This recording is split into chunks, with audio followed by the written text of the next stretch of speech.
அனைவருக்கும் வணக்கம். சிறகின் ஓசை தமிழறிவோம் சேனலில் இன்று ஒரு திருக்குறள். சரி, விருந்தோம்பல் அப்படிங்கிற அதிகாரத்துல வள்ளுவர் ரொம்ப அழகா சொல்லியிருக்கார்.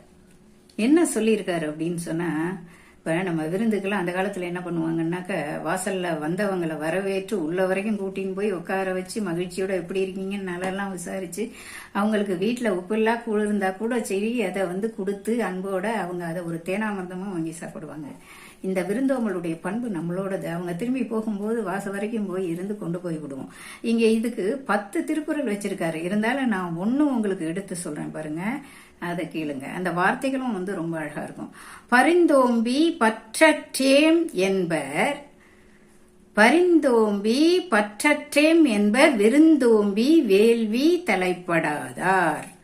இந்த விருந்தினரை உபசரிக்கிறது இருக்கு பாருங்க, அந்த உபசரிச்சு அதனுடைய வரவேற்று அதன் பயனை அடையாதவர்கள் தன்கிட்ட பொருள் இருக்கு இல்லையா, பொருளை வருந்தி காத்து, திருடர் பயம் அது இது யாரும் இருந்தாலும் எடுத்துன்னு போயிட்டு திருப்பி மீண்டும் பொருள் சேர்க்கணும் பாடுபட்டு இப்படியெல்லாம் சேர்த்து வைக்கிறாங்க இல்லையா, அந்த பொருளோட ஆதரவு அற்றவர்களானோம் என இறங்குவர். என்ன அழகா சொல்றாரு. இதை எவ்வளவு வருந்தி காத்து சேர்த்து வச்சா கூட அந்த பொருள் உங்ககிட்ட இருந்தா கூட அது இல்லாதது போல்தான். அப்படின்னா என்னன்னா, விருந்தினரை நாம உபசரிக்கும். விருந்தினர் நம்ம சொந்தக்காரன் நினைக்கிறோம், கிடையாது, நமக்கே தெரியாதவர்கள்.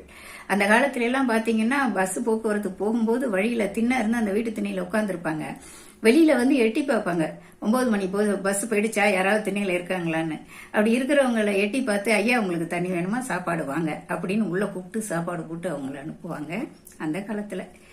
அதுதான் விருந்தினர் உபசரணை. நம்ம வீட்டு சொந்தக்காரங்களை கூப்பிட்டு உபசரிக்கிறது. அவங்க விருந்தினர் கிடையாது, நமக்கு அறிமுகமே இல்லாதவர் விருந்தினர் அப்படின்னு வள்ளுவர் சொல்றார். இந்த காலத்துக்கு ஏற்றதா நான் சொல்லல, ஆனாலும் எக்காலத்துக்கும் ஏற்றதைத்தானே வள்ளுவர் எழுதி வைத்திருக்கிறார். எல்லாத்தையும் நாம பகுத்தறிவோடு பார்த்து இன்முகத்தோடு அவங்கள வரவேற்று நம்ம கொடுக்கணும். இதத்தான் ரொம்ப அழகா சொல்றார். நீங்களும் விருந்தோம்பலை பற்றி படித்து தெரிந்து கொள்ளுங்கள்.